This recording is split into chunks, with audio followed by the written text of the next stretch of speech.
The second one here, this deals with some just evaluation rules.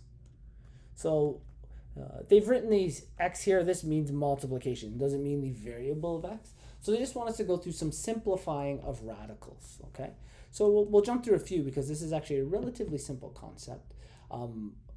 We're going to take the very first one. We'll make it to a new page. So we have 4 multiplied by root 2. I'm going to put in brackets for multiplication just because I think it's a little bit clearer, and root 2. And what we're going to do is think of similar to like terms, okay? This is a constant, and this is a radical, and this is a radical.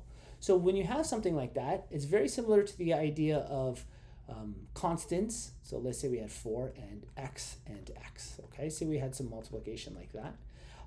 These two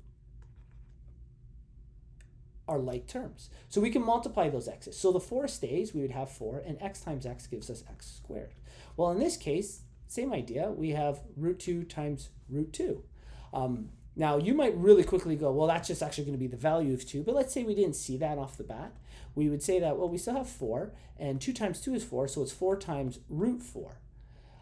You'll still have to simplify, and like we said before, root 2 times root 2 is just 2, which is the exact same as what is root 4? Well, it's actually just 2 again.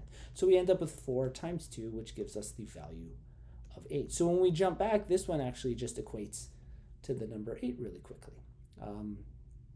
We'll try another one here, something a little trickier. Let's go to G here.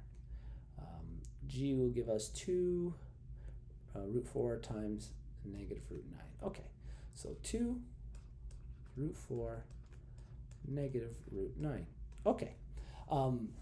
This one's a little trickier, but what we can do is we can actually break up this negative value of the root in case it becomes confusing at all. Think of it as negative is really a concept of -1 times something.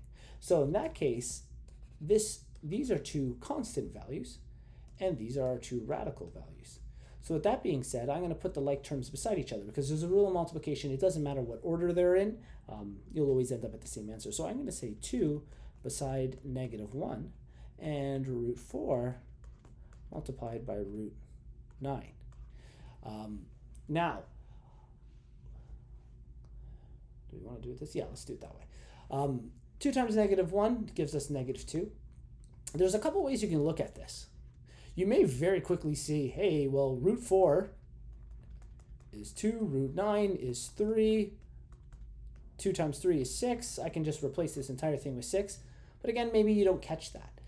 Well, we can go 4 times 9. That's going to give us root 36. But again, we will have to simplify. We would have to recognize that, well, root 36 is actually the equivalent of just 6. And then -2 times 6 gives us -12. So the answer to this one gives us -12. So it's the same concept of simplifying all the way through as we do this. Something like this, 1 times 18, you'll end up just 3 times root 18. There's nothing else really to that question.